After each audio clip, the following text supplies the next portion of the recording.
What's up, Dragon Brood? Let's talk about lizards. Honestly, I think this might have been the easiest one to come together of all the different builds. I actually thought there was going to be kind of more flexibility here, I think, within the lizards than when I saw stuff being previewed in Bloomburrow.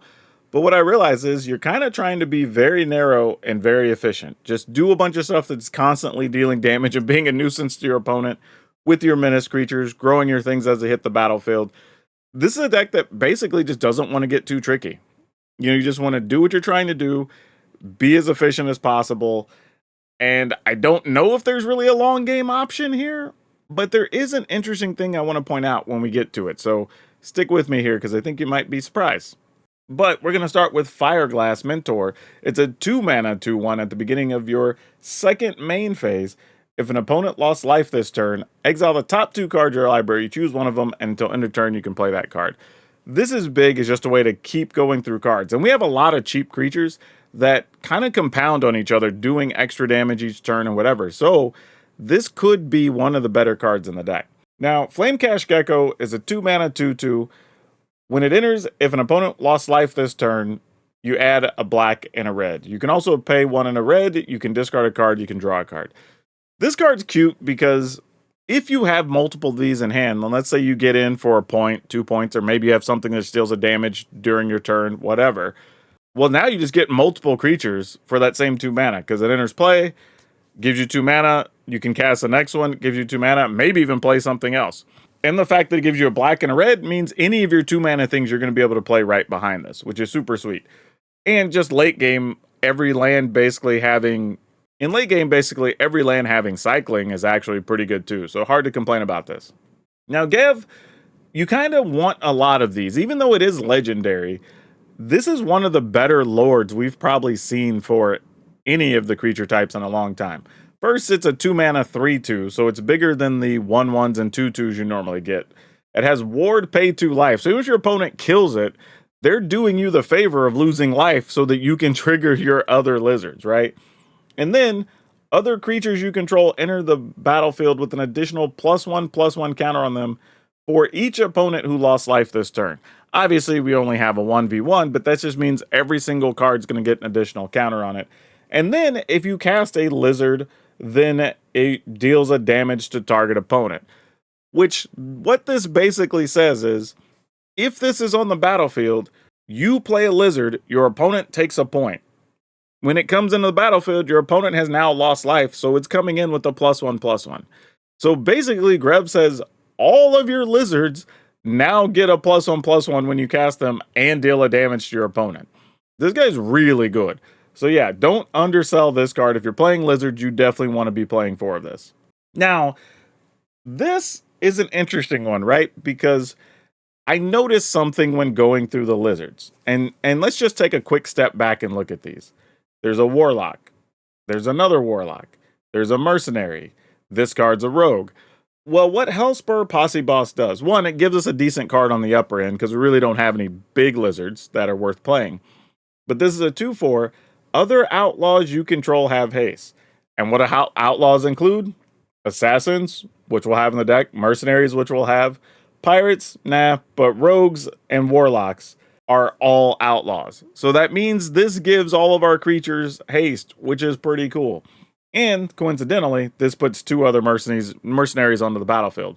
Which this matters because we also have some creatures with menace that we could pump up potentially and get some extra kill damage, which is super nice.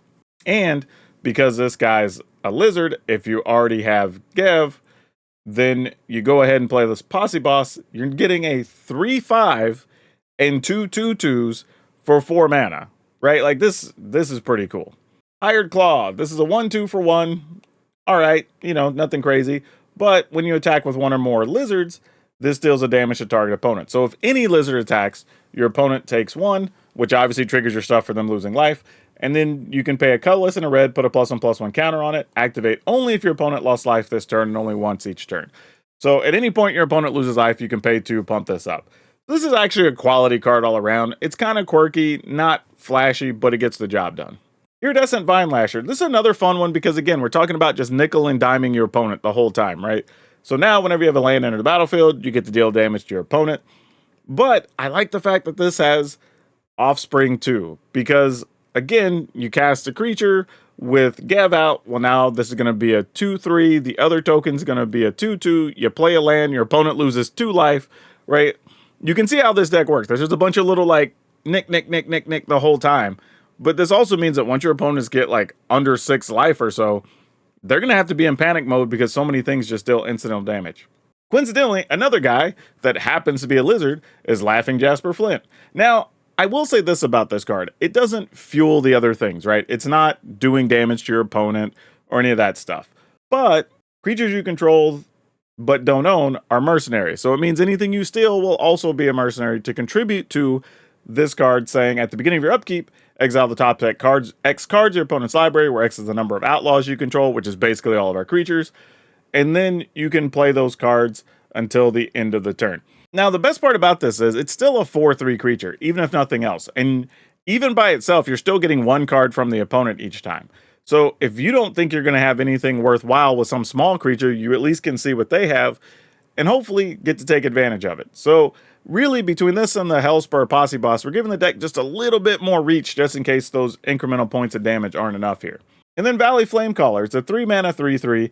If a lizard, mouse, otter, or raccoon, in this case all lizards, you control would deal damage to a permanent or player, it deals that much +1. Again, everything we've talked about in this deck that's doing 1 point of damage now does 2. If we get multiples, they now do 3. So obviously this card had to make the cut. No real surprise here. As far as spells, we're just playing the efficient burn spells. We have lightning strikes and shocks. Not a real surprise here. I wish there was something sexy we were doing. I looked around for some other spells, but there's really nothing better to do. This is kind of just it. But it's also efficient, right? If you're just getting stuff out of the way and you're able to attack with some of your other creatures, that's all you need, right? You just want to sneak 1 or 2 of these through here. I just realized I took out the guy that had Menace. I said we had stuff with Menace, but I actually removed them. Well, that's okay though. But regardless, you are just trying to get small stuff out of the way, being able to attack, get those little points of damage, but also these go at the opponent. So if you just need to have them lose life to start a chain of stuff happening, this can do that. As for our lands, we only have a couple of interesting things going here. We are playing Rockface Village because, well, we have a fair amount of red creatures anyway, but being able to give any of your lizards +1/+0 and haste until end of turn is pretty good.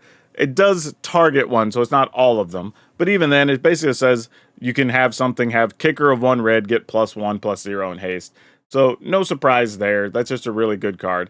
And we are going to play Mudflat Village as well, so we can get stuff back from the graveyard, which this is pretty big if you need to get like a Gev back or something else to kind of keep that incremental damage going. But otherwise, there's really no other, what I would call huge surprises in the way of the lands. It's just kind of what you expect here. But yeah, again, if you're going to play lizards, I think this one's just straightforward and focus. I would stay away from playing the higher cost lizards outside of maybe the Hellspur Posse Boss, because it does actually bring some extra value to the table. But beyond that, I wouldn't really be looking to play anything too crazy. Most of the 3 and 4 cost ones I saw, while they felt okay, I wasn't super happy with them, except for the fact that I believe 2 of them had Menace, and I ended up cutting one from this list. So those are probably the only ones I would consider is if you just wanted some Menace creatures. Outside of those, I'd probably stay away from them and just stay low to the ground and efficient, because that's what this deck's trying to do. As a reminder, if you're looking for other deck lists, I have a whole playlist of stuff that uses both new Bloomburrow cards and old cards that you might already have. So if you're looking to conserve wild cards for a minute, you may want to check out that playlist. But otherwise, if you just want to see some other cool decks using some Bloomburrow stuff, I'm going to go ahead and link the Bat deck so you can check that out next. But that's all of you for now. We'll see you next time.